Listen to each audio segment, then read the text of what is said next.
Bismillahirrahmanirrahim.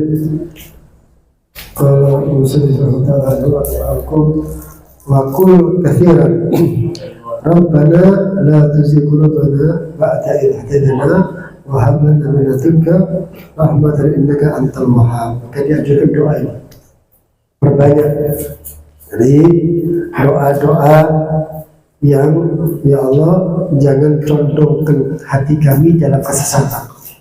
La tuzigh qulubana ba'da idh hadaytana. Ya Allah jangan condongkan hati kami dalam kesesatan setelah Engkau berikan hidayah kepada kami. Maksudnya di sini apa? Jadi dan wahabana dan berikan kepada kami karunia milatun ke rahmatan ya Allah, berilah kami rahmat dari sisimu dan Engkau maha memberikan karunia. Jadi doa ini tujuannya supaya Allah berikan taufik dan hidayah yang tetap terus. Yang kita sudah diberi hidayah ini sekarang ini kan, alhamdulillah kita dijadikan orang mukmin, kita dijadikan orang muslim. Ini suatu karunia yang luar biasa. Ini tidak bisa dibeli dengan uang ini, tidak bisa dibeli dengan materi. Ya, berapa banyak orang yang diberikan harta yang melimpah ruah, yang luar biasa hartanya, tapi tidak diberikan taufik dan hidayah, tidak diberikan iman. Sebenarnya taufik dan hidayah itu diberikan oleh Allah Ta'ala, tapi karena congkaknya, karena sombongnya dia tak mau menerima kebenaran, maka sulit. Jadi beruntung syukur kita kalau misal kita disuruh pilih dunia seisinya dan iman kepada Allah, pilih mana? Iman jelas. Karena dunia seisinya cuma kesenangan dunia yang sebentar aja dia bisa senang, dia gembira dengan makan, dengan apa, dengan harta yang melimpah ruah. Ya, tapi jangan lupa bahwa dunia cuma sebentar saja. Tapi keimanan, begitu diberikan taufik dan hidayah, diberikan keimanan kepada Allah dari Allah SWT kepada kita, itu suatu puncak nikmat yang luar biasa. Nah, supaya tetap iman ini selalu doa Allah berikan ketetapan iman ya Allah. Rabbana tuzigh qulubana ba'da idh hadaytana ya Allah. Doa ini sering dibaca, kathiran kata Allah, lebih banyak dibaca agar betul-betul tidak ada condong kesesatan. Ya, kita ini kan, manusia ini kadang-kadang kan selalu ada condong-condong maksiat. Ya, kita ini selalu hidup kita ini selalu ingin maksiat, ini. Maka minta sama Allah, ya Allah hilangkan pikiran-pikiran yang maksiat, pikiran-pikiran yang kotor, pikiran-pikiran yang tidak benar, pikiran-pikiran yang membuat kita jauh dari Allah Subhanahu wa Ta'ala. Ya.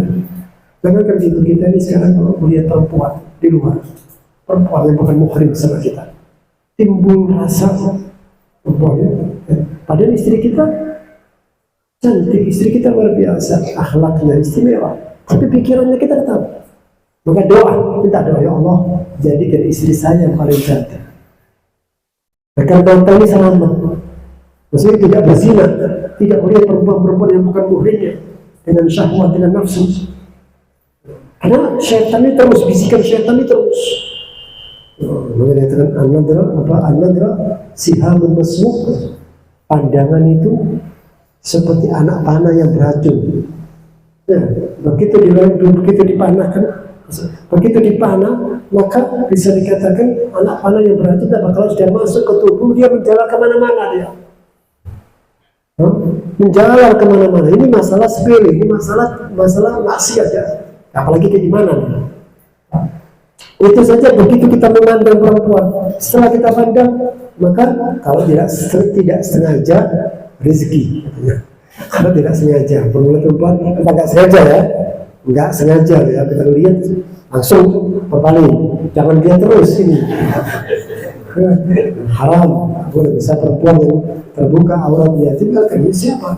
Kita di mana-mana kita naik mobil depan kita perempuan yang repot, apa nyetir bu? Di depan gimana?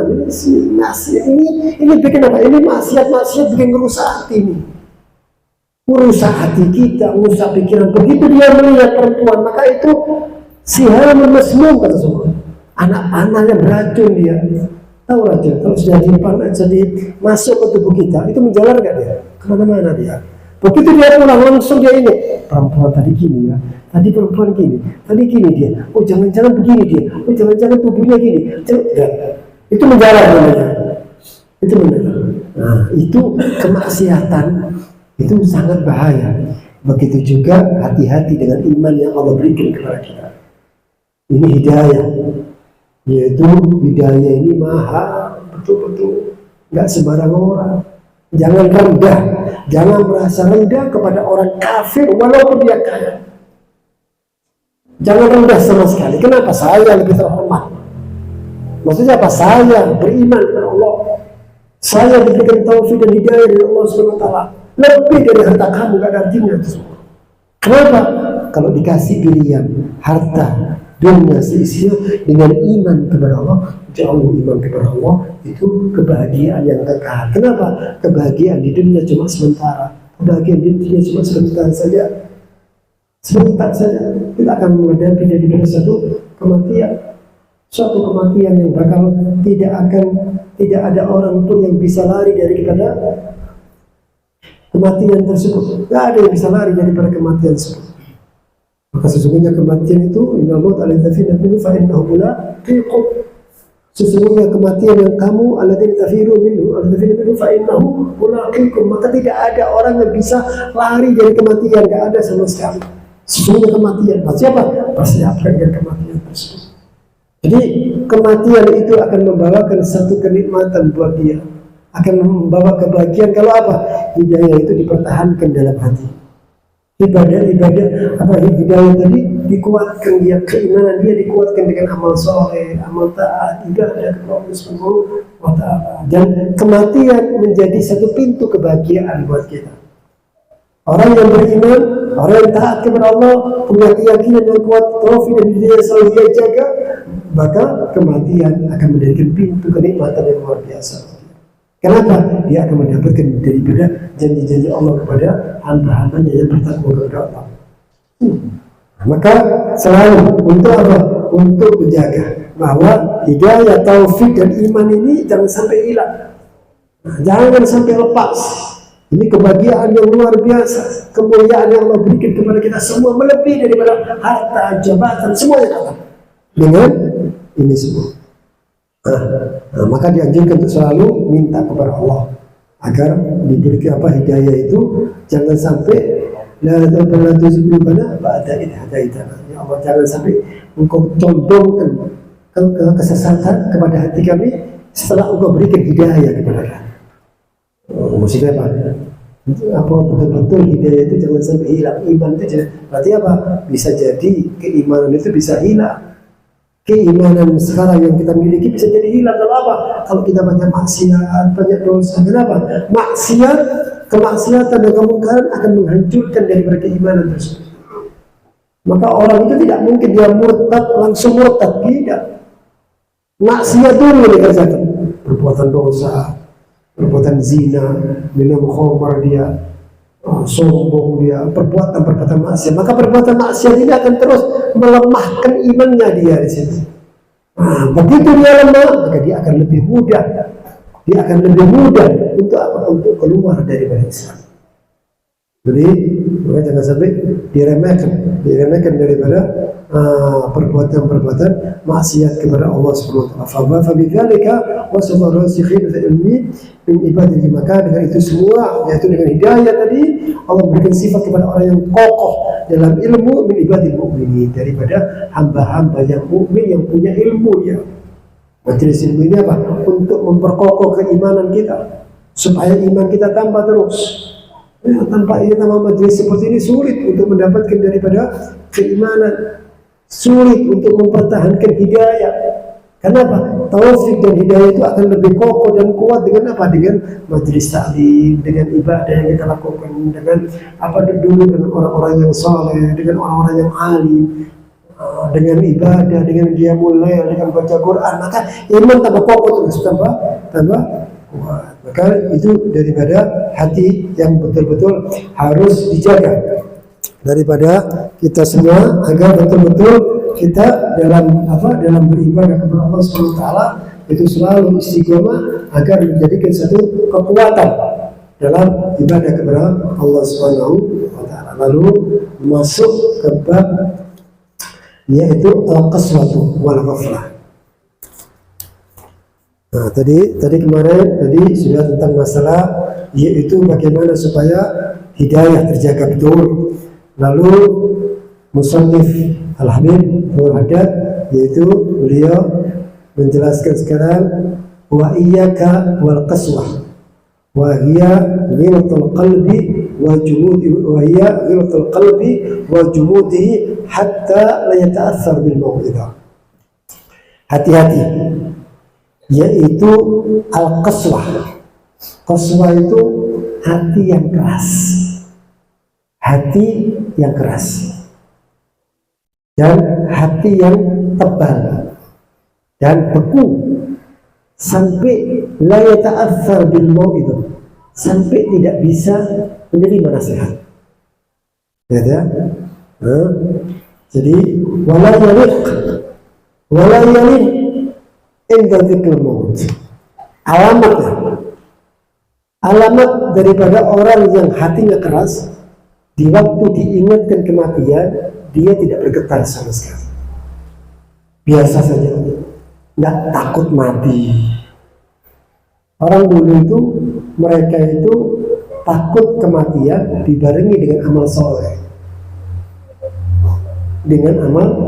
amal soleh. Jadi takutnya mereka dengan kematian itu dibarengi dengan amal taat. Kalau kita takut dengan takut kematian tapi tidak dibarengi dengan amal soleh, tapi justru maksiat kita ini. Berarti apa? Lisannya takut tapi amalnya tidak seperti itu. Hatinya takut tapi amalnya tidak sejalan dengan apa ya. Maka hati-hati, yaitu orang-orang yang qaswah, hatinya keras. Keras itu berarti apa? Tidak mudah untuk tersentuh dia. Begitu ada orang memberikan nasihat, masuk kuping kanan, keluar kuping kiri, nggak terkesan sama sekali. Seakan-akan itu omongan biasa saja, tak ada artinya sama sekali. Nah, tidak menerima sama sekali. Hatinya itu tebal. Kalau tebal itu apa? Disentuh itu tidak terasa biasa, tebal. Ya, kalau orang kaki kesemutan tebal itu disentuh kan dia tidak tahu. Begitu juga hati seperti itu. Hati kalau sudah seperti itu tidak akan mempan, tidak akan bisa menerima nasihat tersebut. Ini orang-orang seperti ini, yaitu apa? Di waktu orang-orang yang diingatkan, biasanya kalau orang diingatkan kematian itu lebih terkesannya takut. Dalam kubur sendiri kita akan masuk sendiri di kuburan sendiri, gak ada yang menemani kita, tinggal amal soleh yang duduk sama kita, dan dosa-dosa kita justru akan membuat takutnya kita di sana, membuat sempitnya dia di sana, membuat gelapnya dia dalam alam kubur tersebut. Jadi tidak begitu cerita tentang kematian, maka orang itu tidak ada rasa-rasa biasa ya, nggak ada rasa takut sama sekali. Padahal al-mautul haq, kematian itu pasti tidak bisa ditinggal, pasti. Muda, tua, sehat, sakit, baru lahir, kaya, miskin, pejabat, rakyat, semua merasakan daripada itu, maka merasakan daripada itu.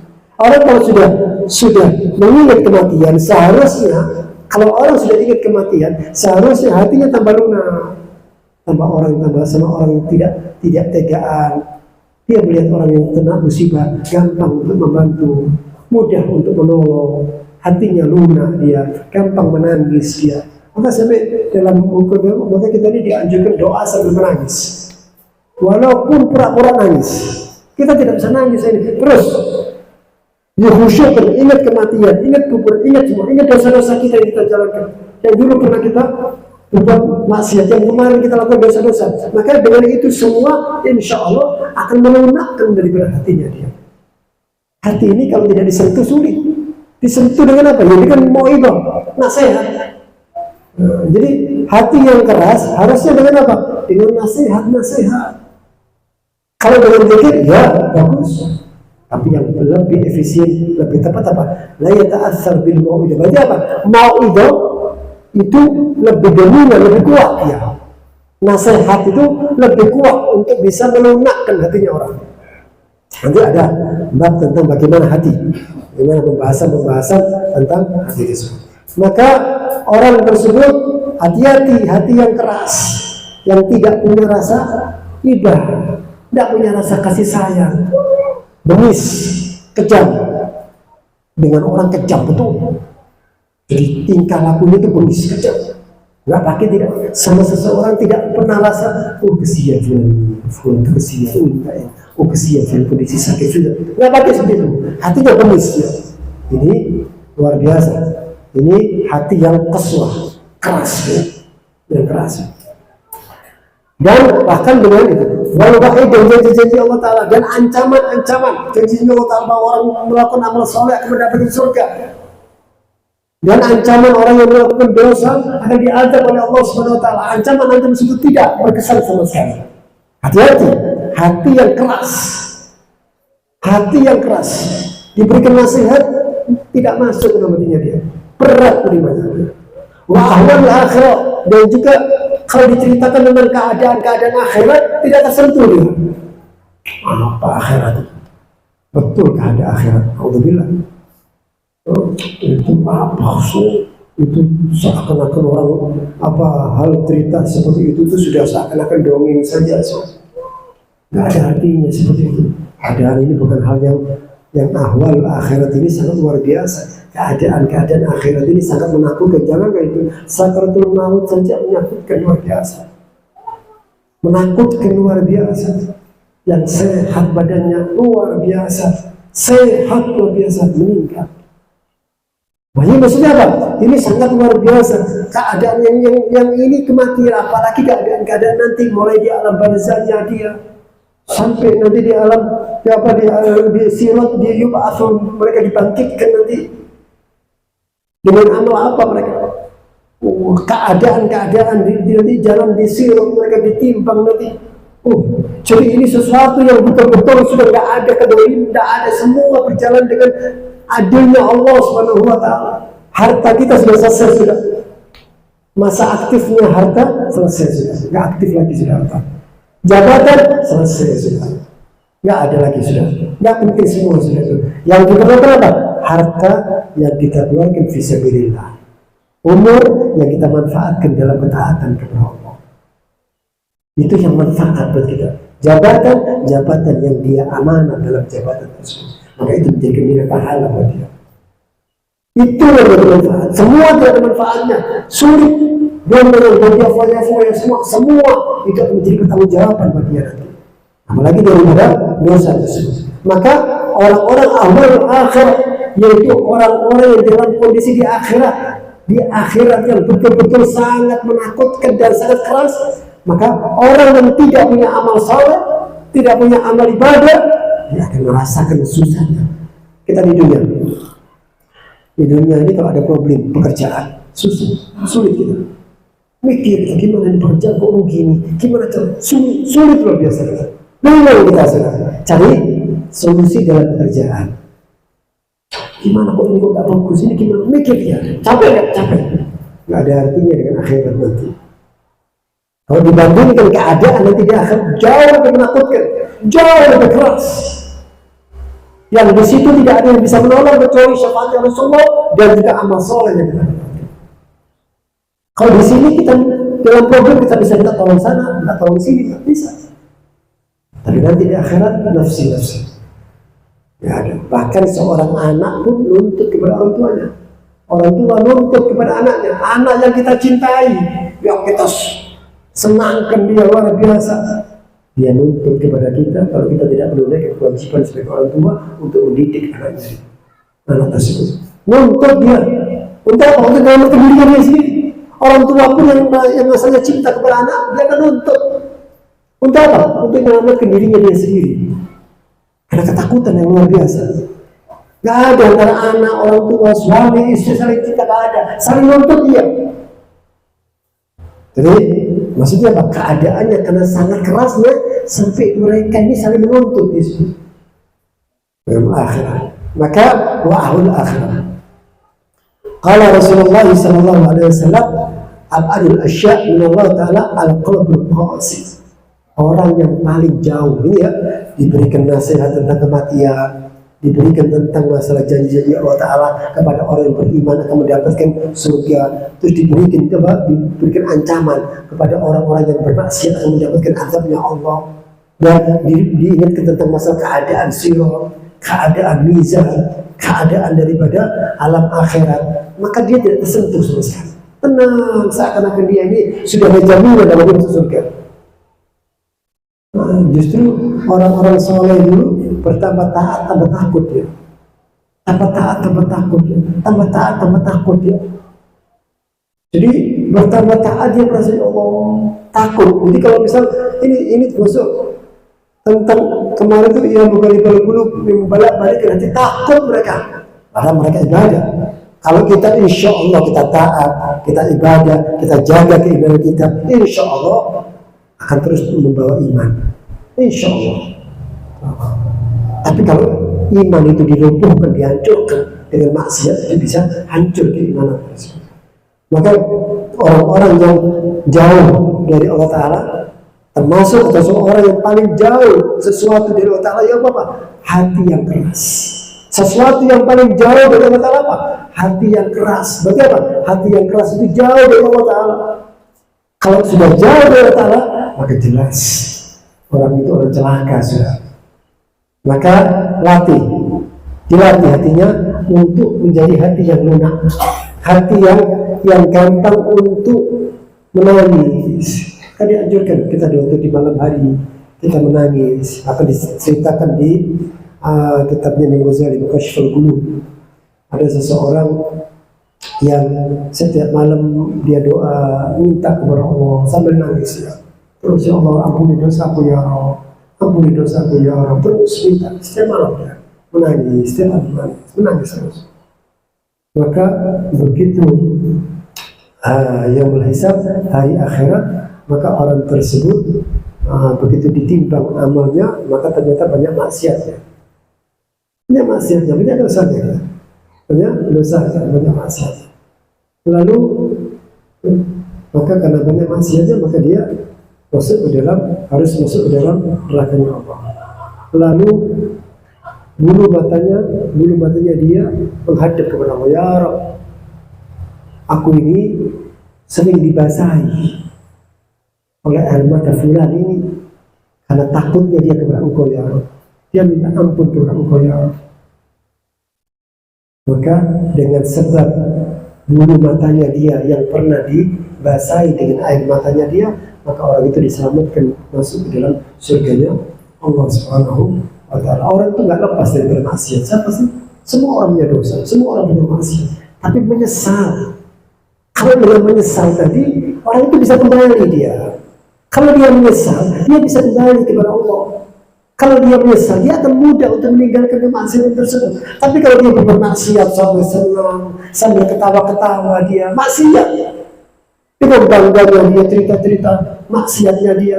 Ini yang ditakutkan apa? Orang seperti ini sulit untuk taubat. Kenapa? Karena dia berbangga dengan kemaksiatan kepada Allah Subhanahu wa Ta'ala. Jadi orang-orang yang hatinya qasi, yang keras, itu akan jauh dari Allah Subhanahu wa Ta'ala, dan sulit orang tersebut akan mendapatkan daripada mendapatkan daripada hidayah dari Allah Subhanahu wa Ta'ala. Jadi sifat hati yang keras. Waqad qala Rasulullah sallallahu alaihi wasallam min asy-syaqawati arba'un qaswatul qalb wa juludul ayn wal hirs wa tulul amal. Disebutkan dalam hadis Rasulullah SAW ada 4 orang yang celaka. Yang pertama, orang yang mempunyai hati yang keras tadi. Diberikan nasihat ketawa saja ya sampai. Diberikan nasihat nggak usah kuping kananku, kuping kiri, nggak usah kuping kiri keluar, tak selesai. Seakan-akan bahwa ini seakan-akan main-main. Dunia ini seakan-akan buat senang-senang saja. Hatinya keras, nggak pernah masuk sama sekali. Ini orang celaka dia, celaka dia. Kalau sudah hatinya keras, tidak bisa tersentuh. Begitu dia termasuk orang yang hatinya lorot, begitu dia mendapatkan nasihat agama, keutamaan sholat, timbul semangat ibadahnya sholat. Keutamaan baca Quran, timbul semangat untuk baca Quran. Keutamaan sholat, timbul keinginan dia untuk sholat. Itu termasuk alamat hatinya dia tidak keras. Berarti apa? Masuk dia. Ini sakit. Ini kalau bisa seperti itu menunjukkan apa? Menunjukkan hatinya dia lunak dia. Tapi sebaliknya dibicarakan tentang keutamaan sholat, dia nggak mau baca sholat. Diutamakan tentang sholat, bagaimana dia akan dijaga sholatnya, akan dijaga Allah Ta'ala dengan sholat yang tersebut, dia tidak melakukan sholat. Apa yang disampaikan dia bertolak belakang tentang kebaikan tersebut. Maka orang tersebut takutnya orang tersebut orang yang qaswatul qalb, hatinya yang keras, hati yang keras. Lalu apa yang kedua? Wajumutul air matanya itu sulit untuk nangis, beku. Karena banyak orang-orang yang mereka itu orang-orang saleh itu banyak menangis. Banyak mereka itu sampai jenggotnya mereka basah dengan air mata, menangis mereka terus. Jadi karena tangisan yang betul-betul takut khasyah, takut kepada Allah, takut adanya Allah, nangis dia setiap malam, ya Allah, dosa aku tadi seperti ini, dosa aku seperti ini, ya Allah, banyak maksiat, ya Allah, aku banyak takut, aku takut, ya Allah, ya terus dia mengadu kepada Allah Subhanahu wa Ta'ala, penyesalan. Ini penting. Tapi kalau sudah tidak ada penyesalan sama sekali, bahwa dia tidak mudah untuk menangis, dia sangat dia betul-betul sangat keras hatinya, air matanya tidak mudah untuk melihat orang terkena musibah biasa saja. Orang terkena musibah nggak ada rasa iba, rasa kasihan sama sekali. Maka sampai tadi kalau kalian tidak bisa menangis, fatabaku, berpura-pura menangis, agar betul-betul melatih supaya terbiasa dengan tangisan-tangisan tersebut. Karena itu apa? Itu kebiasaannya orang soleh di malam hari. Kenapa? Orang kalau sudah khusyuk, doa, hatinya hadir, air matanya dia mengalir, dia maka insya Allah itu ada mustajab dia. Nah, ini termasuk orang-orang yang celaka tadi, jumutul air, yaitu apa? Orang-orang yang betul-betul tidak bisa menangis. Yang ketiga, wal haris, orang yang cinta dunia. Cinta dunia itu tidak harus orang kaya. Orang yang tidak cinta dunia itu bukan harus orang fakir. Cinta itu di hati. Walaupun dia orang yang kaya luar biasa, tapi dalam hatinya dia tidak ada dunia. Gampang bantu orang, bantu fukara, bantu orang miskin, bantu anak yatim, mudah. Maka orang tersebut bukan dikatakan orang khiris. Jadi jangan dibentuk, oh itu cinta dunia, kaya hartanya, enggak. Bukan itu ukurannya. Ukurannya dalam hatinya dia. Ada orang fakir, orang miskin, tapi pikirannya dunia terus ya. Dunia terus dia. Maka dia termasuk orang yang khiris. Ada orang kaya yang pikirannya dunia terus, dia orang khiris. Yaitu orang yang cinta kepada, maksudnya apa? Cintanya tersebut sampai membuat dia itu tidak menjalankan syariat. Cinta kepada dunia itu, cintanya itu bukan cinta yang benar. Cinta yang benar itu apa? Jadikan dunia itu sampai di akhirat. Dia cinta, saya cinta sama uang itu. Saya cinta, supaya kamu nanti mendampingi saya nanti di akhirat, saya sedekah. Maka itu dia cinta kepada dunia. Kenapa? Dia mengharapkan bahwa dunia ini akan terus mendampingi dia sampai di alam barzakh, sampai di akhirat. Kenapa? Dunianya dia keluarkan untuk amal saleh, untuk membantu orang-orang yang membutuhkan. Maka itu dikatakan haris. Orang itu dikatakan orang yang betul-betul tidak cinta kepada dunia, cinta yang hakiki. Maksudnya apa? Betul-betul cinta tersebut untuk apa? Untuk menyelamatkan dia nanti di akhirat. Maka Nabi Muhammad mengatakan dunia itu ada madhmuma, ada mahmuda. Ada dunia itu yaitu yang terpuji, ada yang tercela. Dunia yang terpuji dengan dunia tadi untuk tagarrub ilallah, untuk mendekatkan diri kepada Dengan dunia tadi, dia dapatkan dunia untuk dekat kepada Allah, untuk bantu pesantren, untuk bantu majelis taklim, semua. Maka itu namanya dunia yang mahmudah. Jadi tidak semua dunia itu tercela, tidak.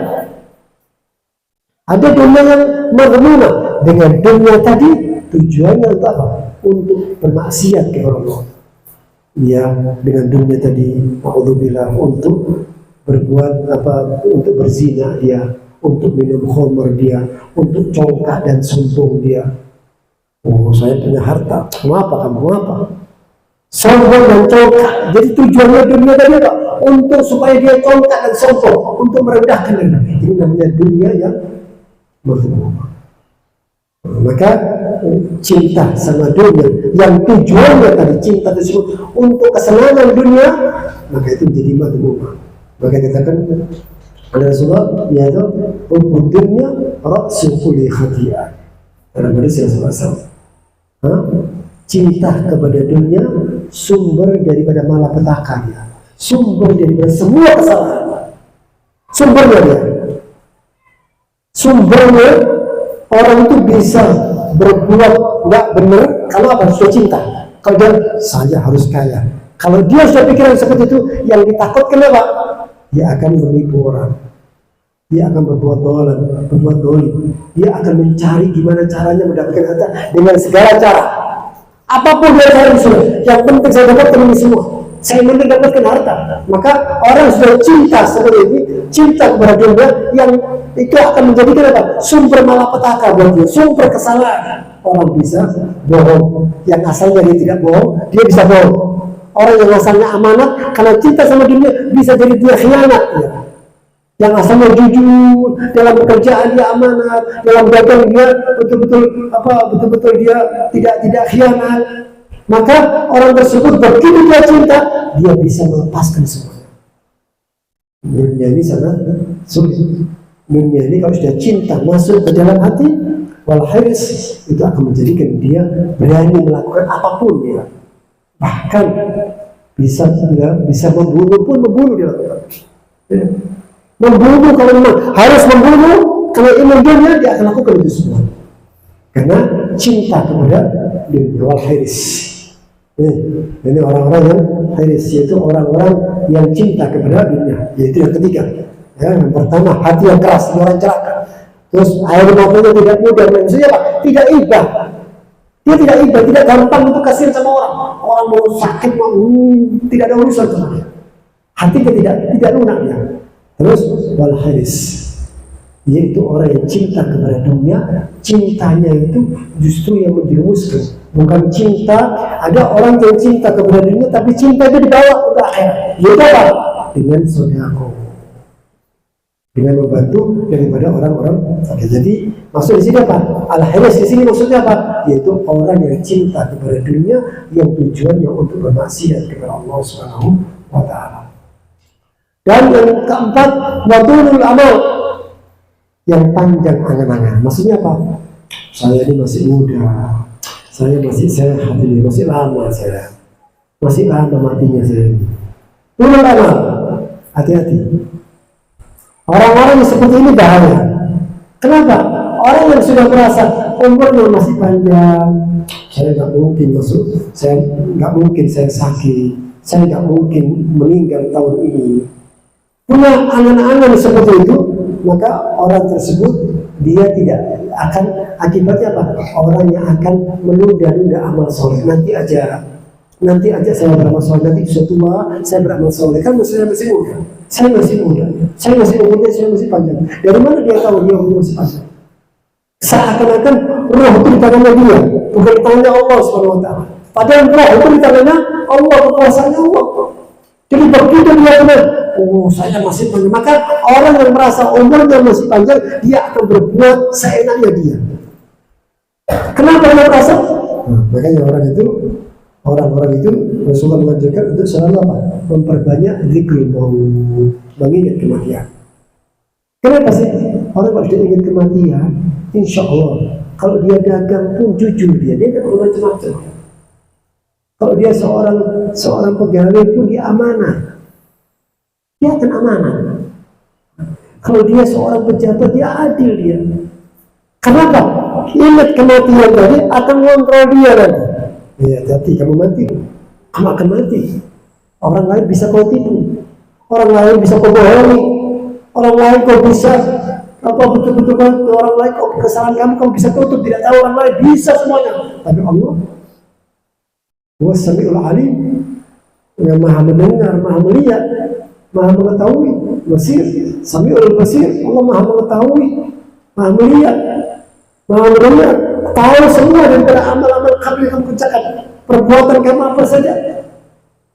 Jadi orang-orang yang punya angan-angan yang panjang, rasa umurnya masih panjang, tenang, dia enak, dia usai sehat. Berapa banyak orang yang lagi ketawa-ketawa, senang-senang, kain kafannya sudah dikeluarkan dari pabrik.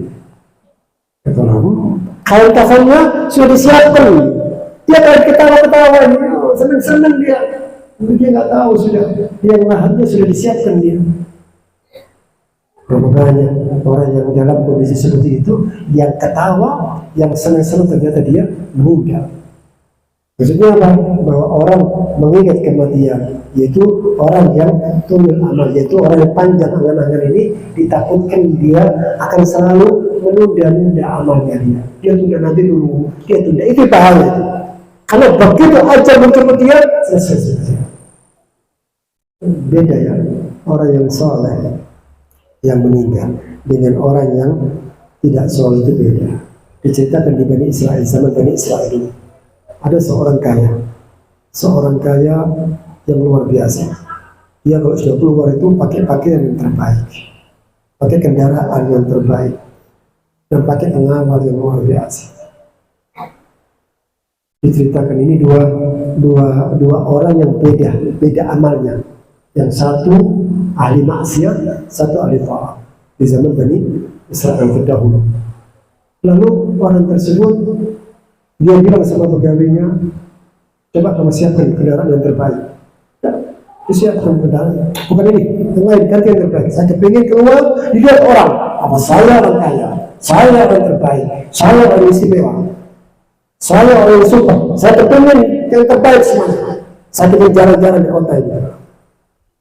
Udah disiapkan pakaian terbaik. Apa dibuat itu kendaraan yang dulu kan kuda itu terbaik, kuda yang terbaik itu. Maka pakaian yang terbaik juga. Jalannya.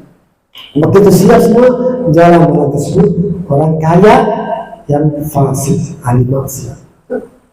Begitu tengah-tengah jalan ada seorang yang pakainya pakaian miskin, berhenti di depan di tengah jalan. Dia bilang kali lalu begitu dia berhenti, terus dia bilang, aku mau sampaikan sama bos kamu, juragan kamu, aku mau bicara. Kami bisa apa? Dia bilang, sudahlah, sampaikan, aku mau bicara. Dia sampaikan, dia bilang, ini satu orang mau bicara sama Tuhan, untuk hari yang mau disampaikan. Dia bilang, dilihat sama dia, sudah, apa kasih uang, dia bilang, ini orang fakir, orang miskin ini. Sudah, kasih uang aja, dia pergi, sudah disampaikan lagi. Dia bilang, tolong, suruh turun, aku mau bicara sebentar, kata dia. Dia bilang, ya Tuhan, dia memaksa. Tetap, saya tidak akan berhenti, saya akan tetap di depan ini, sampai kamu turun, kata dia. Sudah. Akhirnya dia turun. Begitu dia turun, coba kamu mendekat, dia bilang. Begitu dia dekatkan telinganya, dia bilang, kamu tahu siapa aku? Dia bilang, kamu fakir, kamu miskin, dan gak punya apa-apa kamu. Dia bilang, aku malaikat Israel, aku malaikatul maut. Kaget dia. Dia bilang, sudah persiapkan. Dia bilang, itu mukanya langsung dia, orang-orang yang meninggal karena fasik, karena maksiat, ketakutan yang luar biasa karena kematian tersebut. Tapi beda, orang yang salah beda. Nanti ada lain. Lalu dia bilang, sudah. Begitu dia bilang ini bahwa malaikat maut, maka ketakutan yang luar biasa karena ungkapan dari si malaikat tadi. Lalu dia bilang, tolong kasih waktu aku untuk bicara, untuk memberikan wasiat kepada keluargaku, kepada istriku. Oh, enggak ada. Aku diperintahkan oleh Allah Ta'ala saat ini juga untuk mengambil nyawamu. Nggak ada yang ada. Begitu dia seperti itu, kakinya dia biasa, lalu diambil nyawa tersebut seperti kayu yang jatuh, langsung tersungkur dan meninggal dalam kondisi yang ketakutan yang luar biasa karena maksiat. Pada saat itu juga datanglah dia kepada satu tempat, orang fakir, miskin, syukur kepada Allah Ta'ala. Orang fakir tapi dia bersyukur, sabar. Apa yang Allah berikan dia nikmati, apa yang dia berikan dia bersyukur kepada Allah Ta'ala. Dia ibadah, ahli sujud, dia luar biasa. Begitu diketok pintu di rumah orang fakir, dibuka sama fakir. Mana entah siapa? Siapa kamu? Dia bilang, aku malaikat Israel. Malaikat Allah. Oh, dia bilang, antara mudah tertulis, aku nunggu kamu di sekolah. Dia bilang, aku tunggu kamu ini wahai malaikat maut sudah lama, aku tunggu sekarang kamu ini. Dia bilang, alhamdulillah kamu datang sekarang. Dia bilang, tolong kasih waktu aku untuk ambil air wudhu, untuk sujud aku, untuk sholat. Soalnya kan beda-beda, tapi tetap ada sholat. Aku mau sujud. Oh ya, silakan. Di waktu aku sujud, ambil ruhku, kata dia. Ya. Begitu sama orang yang soleh ini, malaikat memberikan kesempatan. Oh ya, aku dapat izin dari Allah Ta'ala untuk menunggu apa yang kamu kerjakan. Lakukan. Dilakukan. So, begitu dia sujud, diambil ruhnya dalam keadaan sujud. Ya. Jadi kematian orang-orang yang turun amal antara kematian dan hidup sangat tipis betul, tidak bisa dibedakan. Tipis betul. Jangan menganggap kita ini, kenapa? Karena punya pikiran turun amal, kecelakaan. Ini sifatnya kecelakaan. Panjang angan-angan, rasa umurnya masih panjang. Sehat ya, gampang, saya nggak mungkin mati tahun ini, hari ini nggak mungkin. Itu bahaya buat dia. Kenapa? Kalau dia seperti itu, dia tidak akan beramal. Dia akan congkak, dia akan sombong, dia akan merasa. Maka ini termasuk daripada faktor hati-hati dengan 4 perkara tadi. Hati yang keras, terus air mata yang tidak iba dengan kaum muslimin, terus juga yaitu yang cinta kepada dunia sampai mengakibatkan cinta tersebut pasti ya, kalau sudah cinta ini kebanyakan cinta dia pasti menjerumuskan akan berbuat seenaknya dia, dan yaitu apa? Turun amal. Anan pada 4 perkara ini. Wa'lamu fi hadits akhir wa'lamu anna Allah yaqbalu lakum doa kullu khafi. Hati-hati, Allah Ta'ala tidak akan menerima doa seseorang itu dari hati yang khafi, hati yang kaku, hati yang keras. Minta kepada Allah hati yang khusyuk, hati yang riqah, yang lemah lembut, yang punya iba, punya rasa kasih sayang. Alhamdulillah, kalau Allah berikan kita rasa kasih sayang sama orang, mudah menolong orang, mudah merasa kasihan sama orang, itu bagus, luar biasa. Ingat dosa, ingat maksiat terus, itu bagus. Supaya kita tambah dekat kepada Allah. Mudah-mudahan memberikan kita yaitu hati yang lemah lembut dan selalu cinta kepada Allah dan Rasulnya, dan selalu mempersiapkan diri dalam kematian dalam ketaatan, insya Allah. Bismillahirrahmanirrahim. Alhamdulillah. Allahumma salli wa sallim wa akrimna Allahumma salli nabi wa ala sayyidina Muhammad sallallahu alaihi wasallam. Al-Fatihah. A'udzu billahi minasyaitonir rajim. Bismillahirrahmanirrahim.